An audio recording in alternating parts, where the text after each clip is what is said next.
ආයිබෝන් සිළුම දෙනාට මේ වීඩියෝකින් අපි බලමු රයිස් කුකර් වල එන ප්‍රධාන දෝෂයක් කොහොමද අලුත් වැඩිය කරගන්නේ කියලා. මේ රයිස් කුකර් එකේ තිබුණ දෝෂය තමයි මේ රයිස් කුකර් එකේ ස්විච් එක වැඩ කරන්නේ නැති එක. ඒ කියන්නේ අපි මේ රයිස් කුකර් එකකට විදුලිය ලබා දුන්නාට පස්සේ සාමාන්‍යයෙන් ඔයාලට මේ පේන ආකාරයට වෝම් කියන ස්ථානයේ තියෙන බල්බ් එක තමයි ඉන්ඩිකේට් වෙන්නේ. ඒ කියන්නේ මේක නෝමල් අවස්ථාවේදී වෝම් කියන ස්විච් එක තමයි ඔන් වෙලා තියෙන්නේ.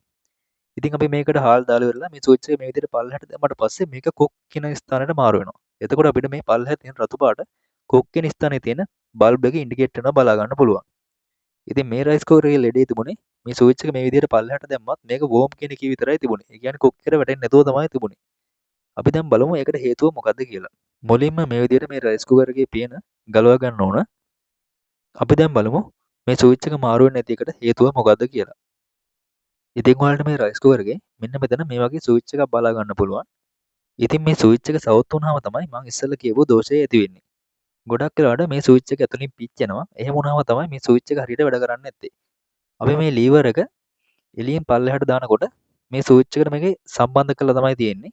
ඉතින් මේ ලීවර් එක ඔයාලට බලා ගන්න පුළුවන්. මේ ලීවර් එක පල්ලෙහාට දාද්දි මේ ස්විච් එකත් එක්ක මේ විදිහට ස්පර්ශ වෙනවා. එතකොට තමයි මේ ස්විච් එක ඔන් ඔෆ් වෙන්නේ.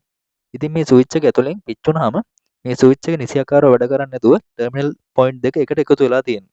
ඒ අවස්ථාවේදී තමයි මේ ස්විච් එක එක අවස්ථාවක විතරක් ඒ කියන්නේ වෝම් කියන අවස්ථාවේ හරි කුක් කියන අවස්ථාවේ හරි එකක නතර වෙලා තියෙන්නේ. ඉතින් ඔයාලගේ රයිස් කුකර් එකෙත් මේ වගේ දෝෂයක් තියෙනවා නම් මේ ස්විච් එක මාරු කරලා පහසුවෙන්ම මේ දෝෂය අලුත් වැඩිය කරගන්න පුළුවන්. අපි ඊළඟ වීඩියෝ එකෙන් බලමු මේ වගේ රයිස් කුකර් වල එන තවත් දෝෂයක් කොහොමද අලුත් වැඩිය කරගන්නේ කියලා. ඉතින් ඔයාලා මේ වගේ වීඩියෝ දිගටම බලන්න කැමති නම් මගේ Facebook page එක follow කරලා like කරලා තියාගන්න. අපි එහෙනම් අලුත් වීඩියෝ එකකින් හමු වෙමු. එතෙක් ඔබට සුබ දවසක්.